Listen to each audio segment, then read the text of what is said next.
여러분, 하나님이 나와 언제나 함께 하신다고 하는 이 신앙을 바로 안다 그러면 어떤 고난과 문제와 역경이 있을지라도 당당하게 이길 수가 있다고 하는 것을 여러분 기억하시기를 바라면서 먼저 오늘 14절 말씀을 한번 읽어보시기 바랍니다. 14절입니다. 시작. 그러므로 주께서 친히 진도를 너희에게 주실 것이라. 보라, 처녀가 잉태하여 아들을 낳을 것이요 그의 이름을 임마누엘이라 하리라. 예, 예수님의 탄생과 십자가의 고난을 가장 정확하게 예언한 예언자가 누구냐? 이사야예요. 이사야는 예수님이 고난당하는 것도, 예수님이 십자가에 달릴 때에 강도가 함께 달릴 것도, 그리고 예수님의 시신을 부자가 와서 장례 치를 것을 예언을 하셨어요.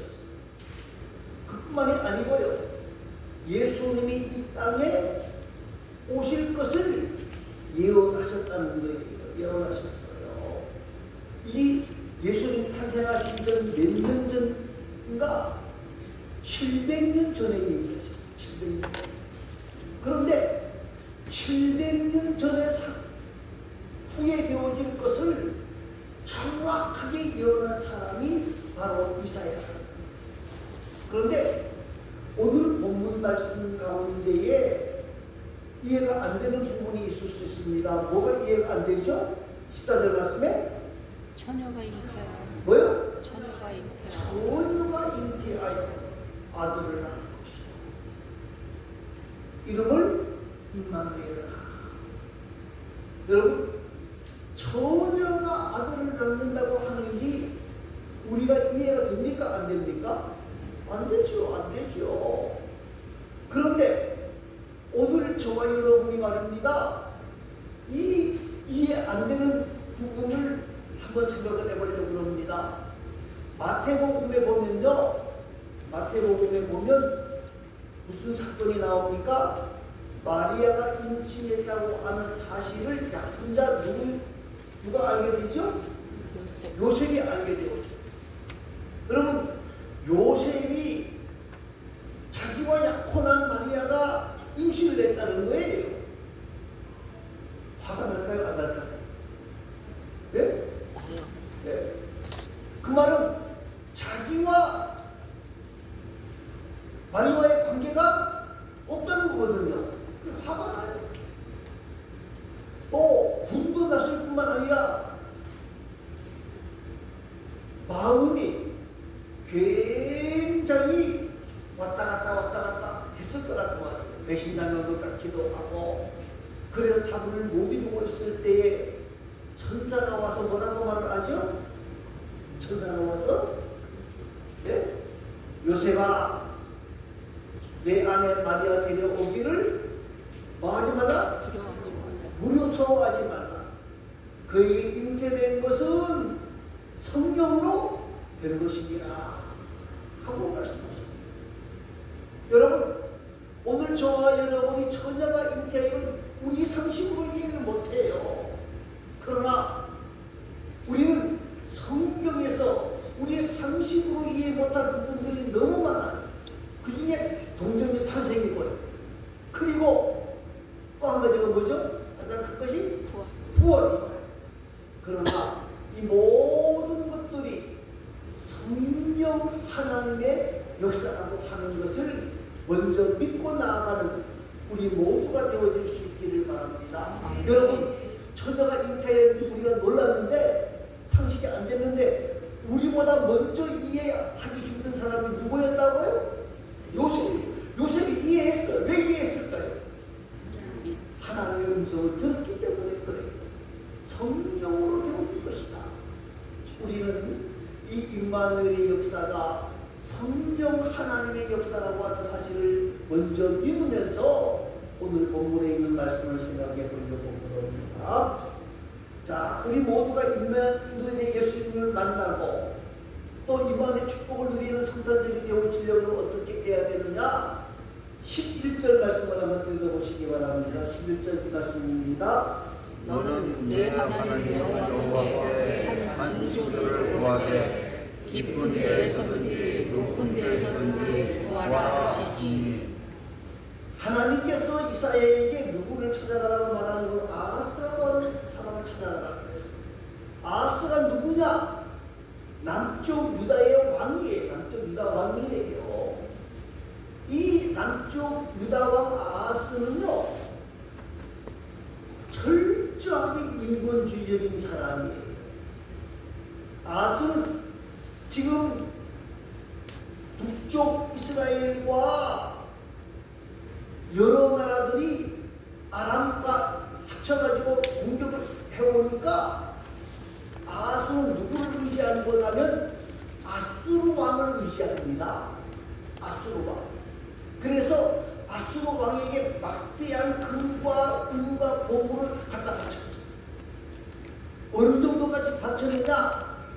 자기 왕궁에 있는 것 말고 어디에 가장 큰 꿀이 많았을 것 같아요. 그 당시는 성전 안에 있는 것까지 다 갖다 뽑아냈어요.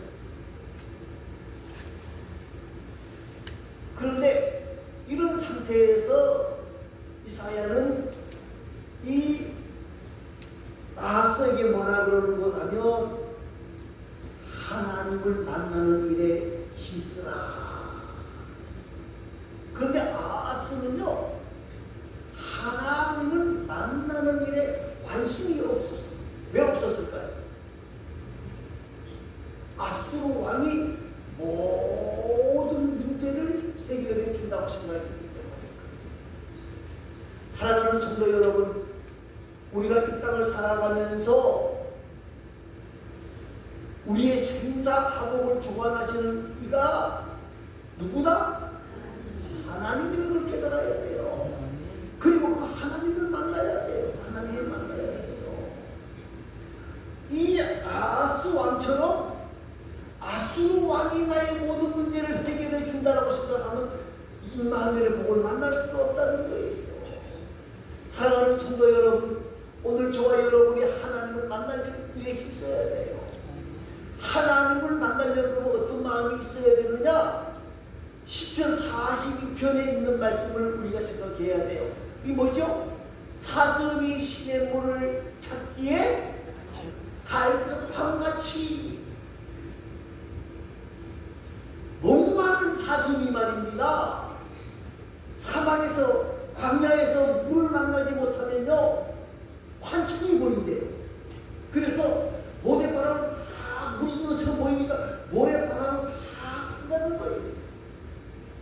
여러분, 오늘 저와 여러분이 임마누엘의 복을 만나려고 그러면요 하나님을 사모하는 마음을 가지시기 바랍니다. 하나님 만나야 돼요. 하나님 만나야 돼요. 하나님 만나야 돼요. 여러분,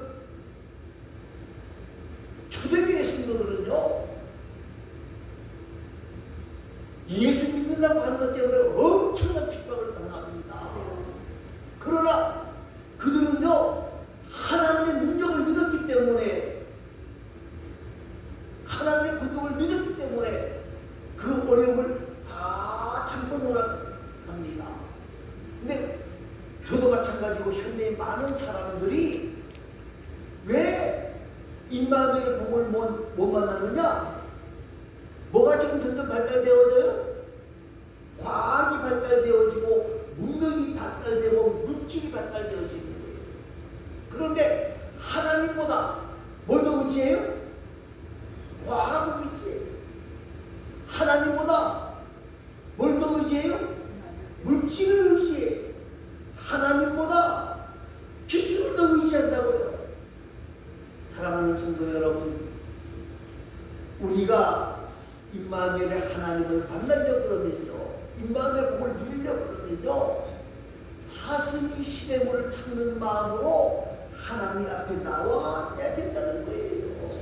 잠언 8장 17절 말씀 뭐예요? 나를 사랑하는 자들이 나의 사랑을 입으며 나를 간절히 찾는 자가 하나님을 만나게 될 것이다. 사랑하는 우리 모두가 임마누엘의 복은 하나님이 나와 함께 하시는 복을 깨달아야 되거든요. 하나님이 나의 옆에 있다고 아무리 말해도 아무 소용이 없어요. 내가 깨달아야 돼. 내가 깨달아야 돼. 그 깨달음이 있을 때에 우리는 모든 것을 넉넉하게 이기며 나갈 수가 있다는 거예요. 사랑하는 우리 모두가 참으로 사슴이 신의 문을 찾기에 갈 것같이 하나님을 만나기를 소망하고 하나님 사랑하기를 힘쓸 때에 하나님 나와 함께 하시는구나, 나를 도우시는구나, 나를 지키시는구나, 나를 붙잡아 주시는구나, 감동을 만나게 된다는 사실을 기억하시기를 바랍니다.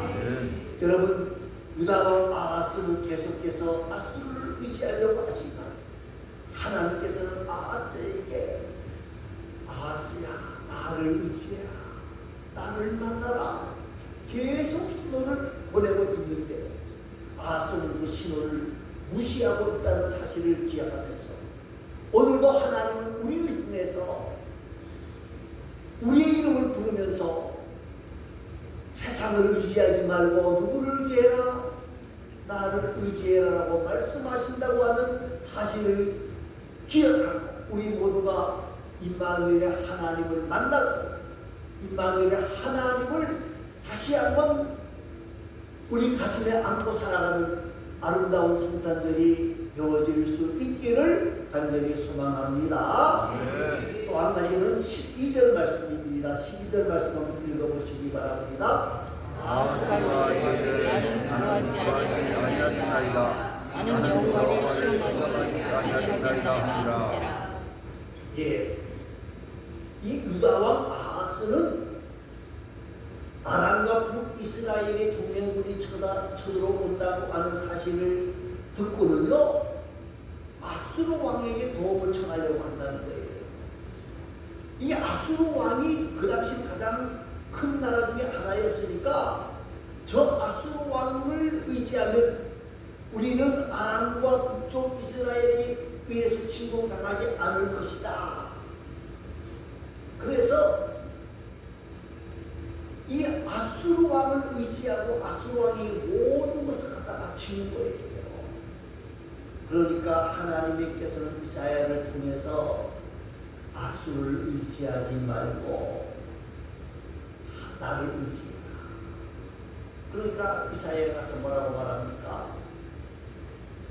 왕이여, 사람을 의지하지 말고 하나님을 의지하시기 바랍니다.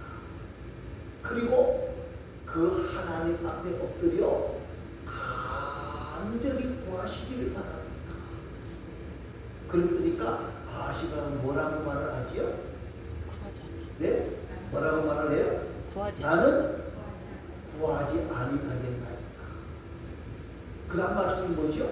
나는 여호와를 시험하지 아니하겠나이다. 어떻게 보면 네? 믿음의 말같이 들려요. 겸손하고 믿음의 말같이 들리지만요, 이게 절대 아니에요. 아하스는 지금 뭐라고 말을 하는 거 하면요, 하나님 앞에 기도해봤자 별로 일이 있다 없다. 그러니까 나는 여호와를 뭐 하지 않겠다는 거예요? 시험하지 않겠다.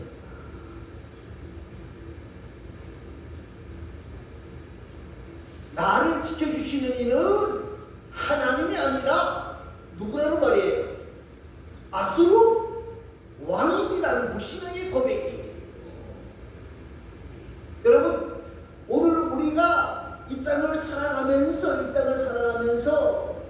하나님의 나와 함께 하신다, 하나님이 나를 지키시고 나를 붙잡아 주시고 역사하신다고 하는 임마누엘 확고한 신앙이 있으려고 그러면요, 하나님을 만나야 돼요. 아멘. 그 하나님을 만나는 방법 중에 하나가 하나님께 간절히 기도해야 되는 거예요.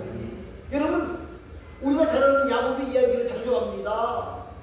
야곱이 하나님이 나와 함께 한다고 하는 사실을 알았던 사람이에요. 그런데 이 야곱이라고 하는 사람은요, 이스라엘이라고 하는 이름으로 변하기 전까지는요, 철저한 인본주의자예요. 자기 머리, 자기 수단으로 모든 것을 살았던 사람이고요. 쉽게 말하면 아주 사람이 야비하고 야비한 사람이었다는 거예요. 그래도 하나님을 전혀 잊어버린 사람은 아니에요. 어떻게 보면 오늘 이 시대에 사는 우리 성도들의 신앙과 같은 모습일 수 있어요. 하나님을 잊어버린 건 아니에요.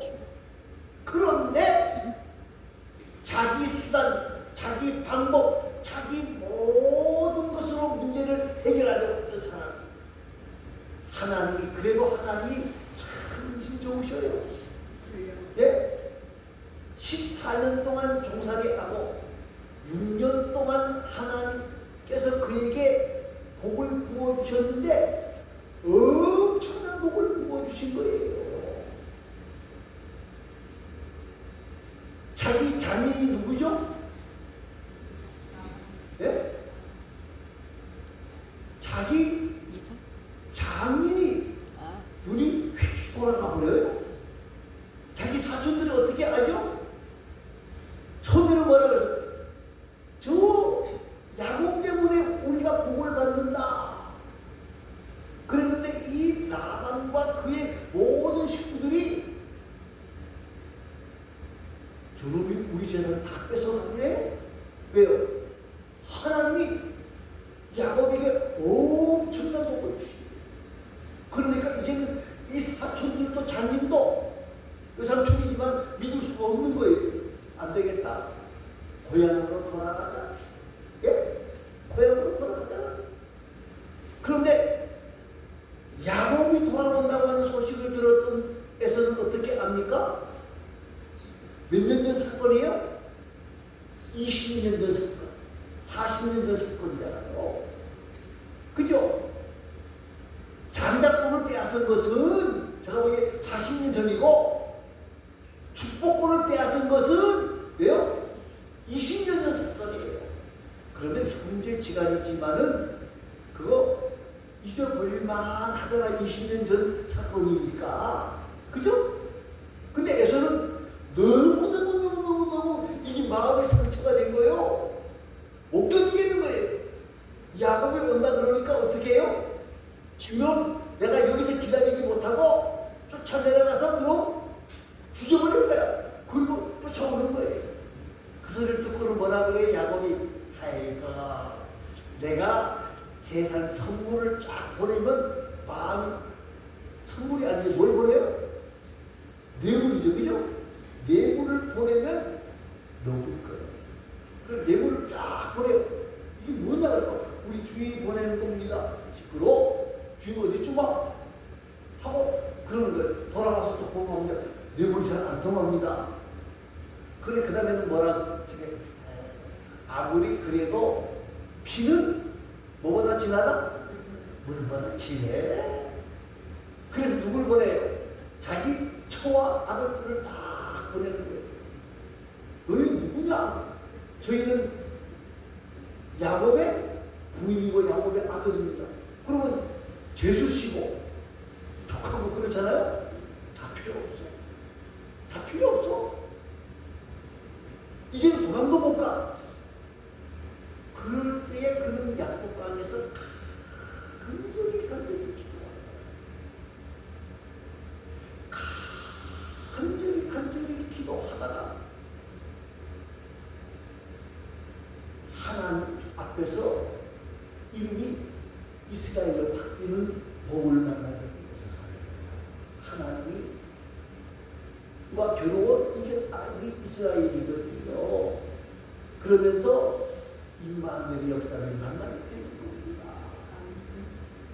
그래서 그 형 에서와 기쁨으로 만나는데 또 이 야곱이 그 은혜를 만났으면서도요 어떻게 합니까? 에서와 화합하고 난 뒤에 임마누엘이 하나님 나를 여기까지 인도하셨다. 그러면 하나님의 약속한 어디까지 올라가야 돼요? 수선 어디까지 올라가야 돼요? 자기가 20년 도망 나오다가 베델에서 누구를 만났어요? 하나님을 만났잖아요. 하나님 나를 무사히 여기까지 돌아오게 하시면 하고 소원을 했잖아요. 그런데 올라갑니까? 안 올라갑니까? 안 올라가요.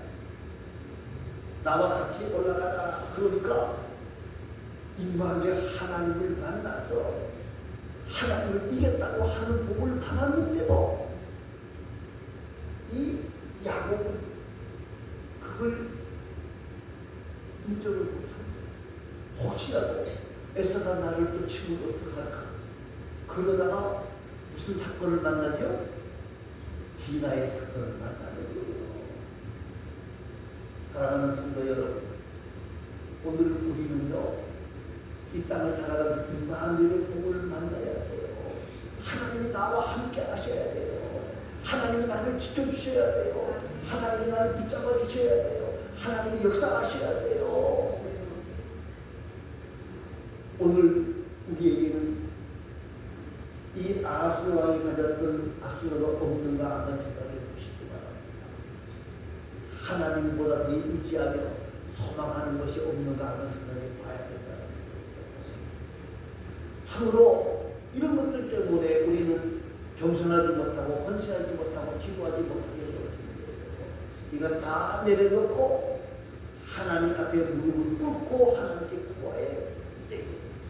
임마누엘의 하나님의 역사를 만난다고 하는 사실 우리가 꼭 기억하실 거예요. 이게 한 해가 마무리되어지는 이때입니다. 새로운 한 해를 시작할 그 이전에 우리는 임마누엘의 하나님을 회복하는 복되고 아름다운 하나님의 사람들이 되어질 수 있기를 간절히 소망합니다. 다시 14절 말씀을 읽습니다. 다시 14절입니다. 그러므로 주께서 신의 징조를 너희에게 주실 것이라. 보라, 처녀가 잉태하여 아들을 낳을 것이요 그의 이름을 임마누엘이라 하리라. 예, 오늘 저와 여러분이 임마누엘의 복을 만나려고 그러면요 하나님을 떠나가서는 안 된다는 거예요. 하나님과 언제나 붙어 있어야 임마누엘의 복을 만나는 거예요. 우리가 하나님이 나와 함께 하신다고 하는 확고한 소망이 있어야 된다는 거예요. 성경을 보면요 하나님은 어디서나 우리와 함께 하심을 계심을 창세기부터 요한계시록까지 쭉 보여주고 있습니다. 우리가 잘 아는 하나님의 사람 모세도요 임마누엘의 신앙으로 살았지만은요 흔들려요. 왜 흔들릴까요?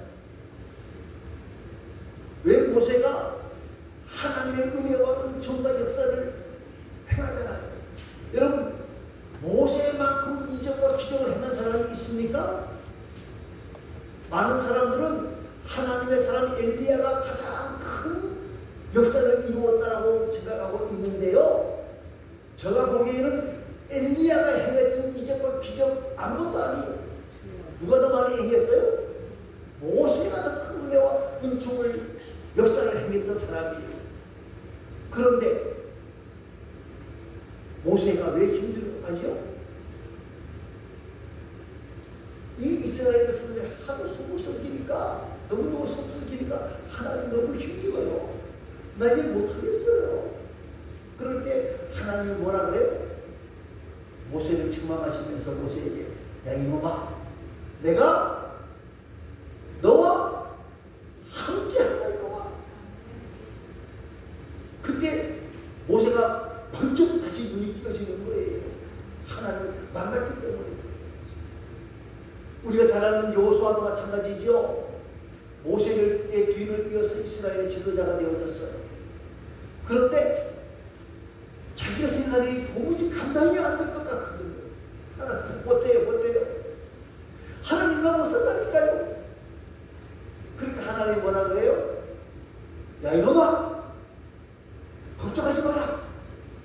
내가 너와 함께 누구와?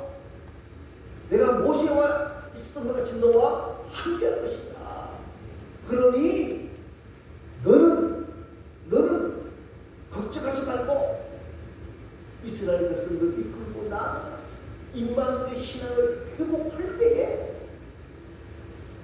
모세의 뒤를 이어서 그 모든 일들을 감당하게 되는 거예요. 여러분 조금 전에 말했던 엘리야도 마찬가지입니다. 엘리야가 이제 막 기적을 행해요. 우리가 잘 아는 기적 크게 두 가지가 있죠. 여러 가지 기적이 있죠. 두 가지가 있어요. 하나는 뭡니까? 바알과 아세라 우상 섬기던 사람 선지자 몇 명? 850명과 영적인 전쟁을 승리합니다. 그리고 3년 6개월 동안 비가 오지 아니했던 이스라엘 땅에 뭐가 오게 하죠? 비가 쏟아지게 합니다. 또 쏟아진 비가 쏟아지게 한 이적을 해요. 그게 열왕기하 18장인데 19장에 보면요, 엘리야가 로뎀나무 아래에 가서 뭐 하는 게 나오죠? 숨었어. 하나님 날 죽여주세요. 너무너무 힘들어요. 왜 그랬을까요? 왜 그랬을까요? 하나님이 나와 함께한다는 사실을 잊어버렸거든요. 자신이 능력이 있어서 850대 1을 이긴 게 아니고 자신이 능력이 있어서 비가 오게 한 게 아니라는 거예요. 3년 6개월이 비가 안 왔는데 비가 오지 않는 게 얼마나 큰 이적이에요. 그 이적은 누가 하신 거예요? 하나님. 그런데 아합 왕과 이세벨이 죽인다고 하니까 겁이 나갖고 그만 달려고 그랬던 거예요. 인간의 하나님을 잊어버리니까 그렇게 되는 거예요. 여러분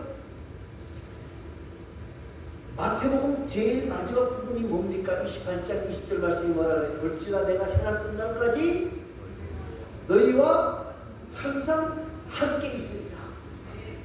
이게 예수님께서 뭐 하시면서 주신 말씀이에요? 승천. 부활하시면서 승천하시면서 승천하시면서 주신 말씀. 그런데 이 말을 들었던 예수님의 제자들이 뭐라고 했어요? 내가 세상 끝날까지 너희와 항상 함께 있습니다. 부활하신 모습을 보여줬어요? 안 보여줬어요? 보여줬어요. 그런데 부활하신 예수님을 만나고 난 제자들이 어떻게 했어요? 고향으로 갔어요. 예? 고향으로 갔어요. 그 큰 소리 빵빵 치던 베드로가 어떻게 했죠? 나 이제 물고기 잡으러 갈래. 우리 인생은 다 끝났어. 그죠? 그리고 하늘에 가서 고기 잡잖아요. 그러다가 다시금 오순절 성령 강림이 뭡니까? 기도의 역사이신답니까? 하나님을 만나는 역사였어요. 하나님을 만나니까 기도하니까 하나님이 뭐요? 나와 함께 하신다. 나와 함께 하신다. 나를 도우시다. 나를 지키신다. 여러분 예수님이 왜 이 땅에 오셨어요? 우리와 함께 하기 위해서.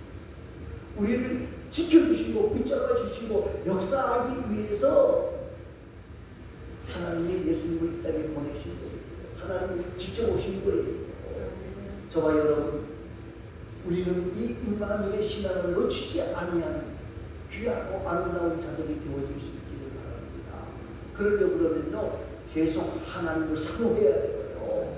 하나님 앞에 간절히 엎드려 기도해야 되고요. 그 약속을 붙잡아야 되는 거예요. 여러분, 오늘 본문 설명을 하던 모세가, 여호수아가, 엘리야가, 제자들이 능력을 안 받는 게 아니에요. 야곱이 앞에서 능력을 만나지 않았던 게 아니에요. 잊어버렸기 때문에 우리는 이 하나님이 나와 함께 하신다는 이 사실을 잊어버리지 아니하고 임마누엘의 신앙을 회복하는 가운데에 우리가 모든 일에 넉넉하게 이기고 남는 복되고 아름다운 하나님의 사람들이 다 되어질 수 있기를 간절히 소망합니다. 기도하겠습니다.